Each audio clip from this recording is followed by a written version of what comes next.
Well, I think everybody who knows me a little about my cooking knows how much I love rosemary and how I find it one of the most passionate, beautiful herbs on this planet. So, in our continuing adventures with rosemary, um, I just wanted to show you a thing that I really like to make lately, making a rosemary pesto and using it in sort of a different way that you would, normally think. You wouldn't. I'm not using it with pasta or anything. I'm gonna use it with fish, and I mean I make a lot of different types of pesto, and I guess if you never had a rosemary pesto before, you might think it would be a little strong, and actually it is a little strong. But the thing is, what I do is I cut it with a little bit of parsley and some lemon and I put a little jalapeno in and a little garlic. And actually, for the purposes I'm going to use this today, it really works well. So what I like to do here is, okay, these are two, I bought these today. These are two black sea bass. They really look nice. And I just gutted them out. Yeah, I see here. And took the scales off. But I left the head on because fish is always better to cook with the head on because it tastes better. And not only that, but you get all the good stuff right around the head, which is sort of the best parts. So what I did here is just, okay, this, we got these two. These are, sort of individual serving. I mean, they're quite big, actually. This one is more like an individual serving. For some reason, this one is a little bit huge, but look at that, it's quite a little bigger. But anyway, so what I like to do here is, for the pesto, I like to get it into the fish, and the best way to do that. Oh, let me get okay, get a little party napkin here. The best way to do this, I think, is to just give it a couple of slices into the flesh. Okay, this is a kind of a medium-sized little fish, and I'm thinking maybe you have to just judge how many slices you're going to make, or cuts, I would say, by how big the thing is. And I'm thinking maybe 3 on this. Like, I mean, I feel like it's always good to have an uneven number. It sort of kind of looks better. I don't know, it feels better. Anyway, so just take a good sharp knife and make some nice slits. See what I'm doing here? And you can go pretty deep. You don't have to go all the way to the bone, but you want to make it deep enough so you can get some good flavor stuff in there. See, look at, there we go. That looks pretty good. Give it a flip over. And being left-handed, this is kind of awkward, but let's see. Okay. And do it this way on the other side. 2, 3. Yeah, that's good. Okay, that one's done, and I'm making 2 of these for you today. So this one's a little tinier, but I think I'm still gonna do 3 because it looks prettier that way, I think. Get yourself a nice sharp knife when you're doing this, by the way. It really is helpful. All right, it is good. Yeah, so the way I prep this before I do my rosemary is I think a really good thing to do is just, okay, let's bring these back, is to just put them on a pan. I'm putting these in the oven, so I'm just sticking them on a sheet pan. And what I like to do now, just to give it a little flavor boost, is just, give it a massage. And my massage starts with lemon juice and get it right into the cuts and do your whole thing here. Right, over and over again. Do it inside. Oh, look how nice and bloody that is. This is nice and fresh. I got these at the Chelsea Market, the fish place there, which is really a mob scene now when it's kind of distracting, but they still have good fish. The reason why it's a mob scene is because they sell oysters to eat there and lobsters and stuff, so it's like just a ton of people hanging out there eating, but it's actually a really good place to buy fish still. Okay, that looks really good. Okay, let's, for our purpose, let's put it here. And then a little olive oil, or a lot of olive oil. I mean, just get in there with your hands and do it, right? I mean, just like really massage it. Okay, and then the last thing I would say, salt all over. Get it in, get it all over, get it into the eyeball. Eyeball's most important to salt. Yeah, ow, shit, that hurt. Okay, and inside. Okay, these are good now. See, now these are all ready to receive the pesto. See, because you're giving them a little bit of extra seasoning and time to mellow out and get everything like seeped in. So let's move this over here for a minute. Okay, that looks good. Let me just wash up a bit. Okay, so now I'm gonna make the pesto. So I've got all this rosemary. This is actually rosemary that's the last of the season from my garden. Like, this actually looks like crap. That's no good. That got a little brown. But the rest of it looks pretty good already, still. And it's kind of sad, you know, this is sort of the end of it. And I love this herb so much. And I hate, hate is, I don't know, I just do not like dried rosemary. I don't even dry my own rosemary. So this is like sort of, it's fresh, but it's not as fresh as I picked this maybe like a week ago or so. So anyway, so to make the rosemary pesto, see, this is still pretty moist. This looks pretty good. Just, you know, get yourself, you know, you go backwards down the stem like this and just pull it right off. And you need a lot of it. Let me get rid of that. Hold on a second. All right, one second. Look at this, look like a Christmas tree, right? This actually smells like a Christmas tree. It's a really nice winter herb.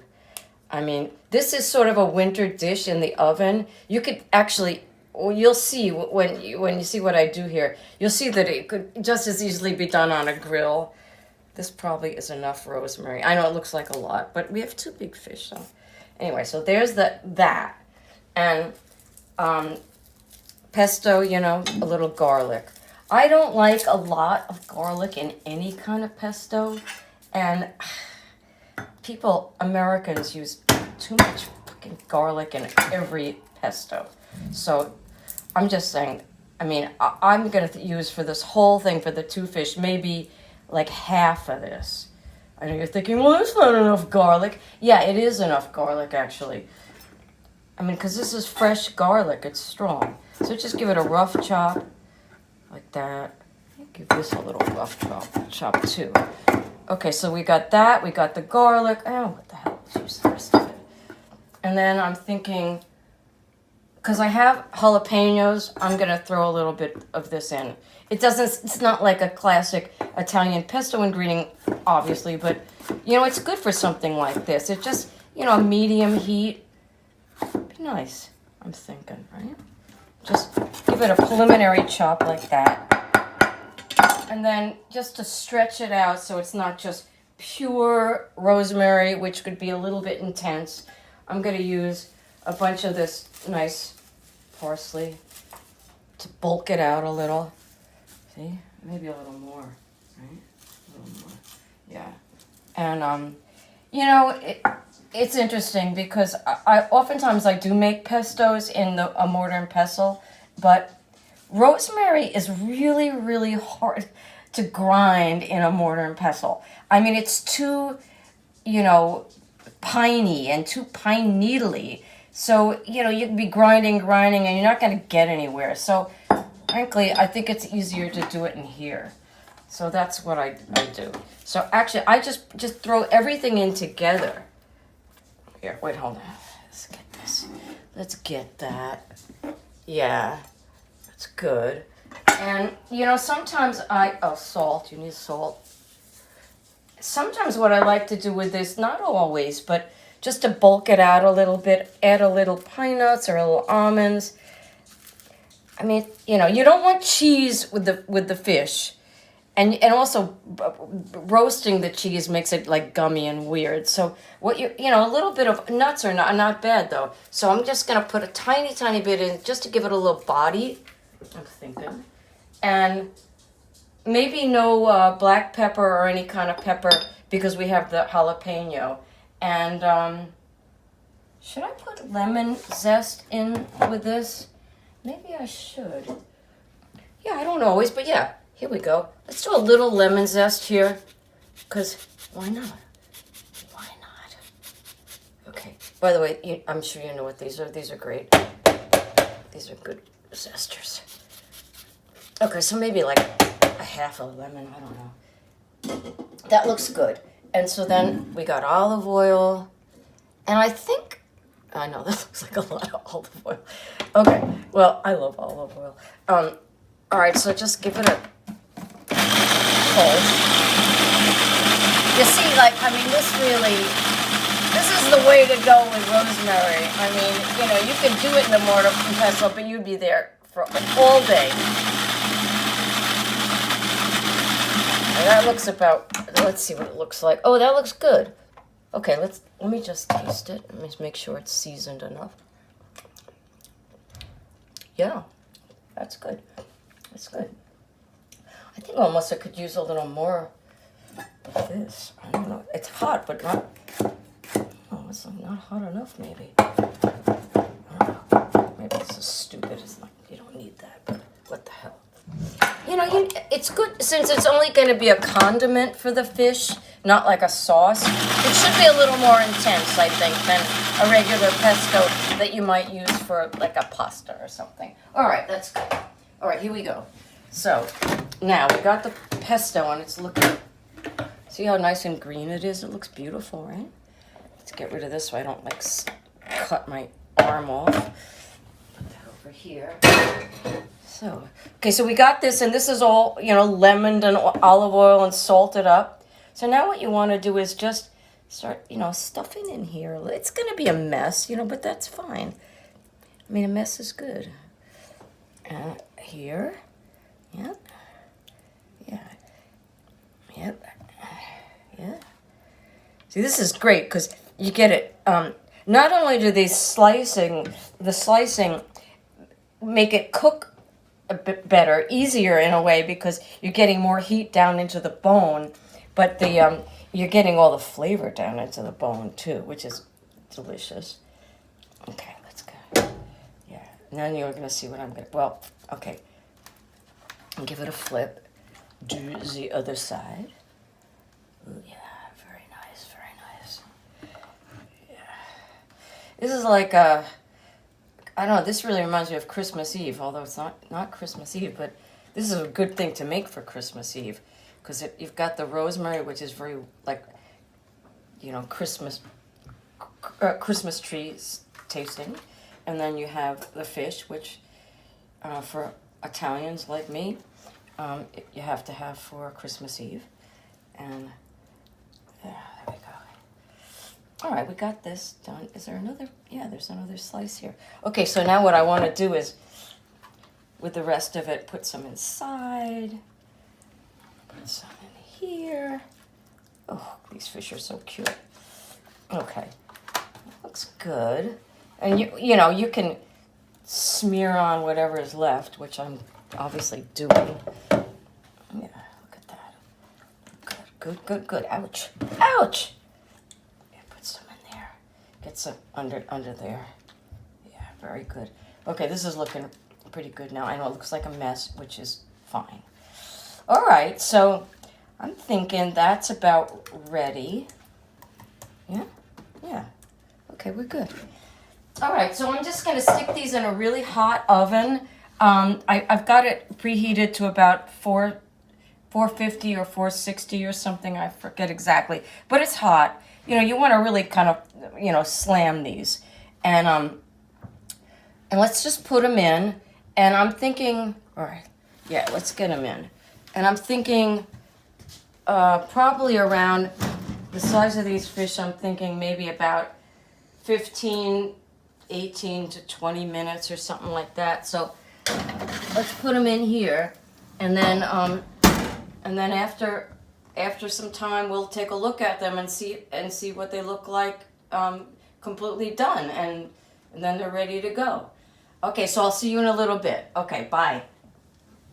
Okay, So it's been about 15 minutes, and I'm thinking that's probably about right, and it smells really amazing. I mean, I can really smell the rosemary, I can smell the fish, which is a good sign. I didn't completely cover up the fish with the rosemary. So, but it's all coming together, and you know, I can see by looking at it that it's pulled away from the bone where I cut the slits, so it's definitely there.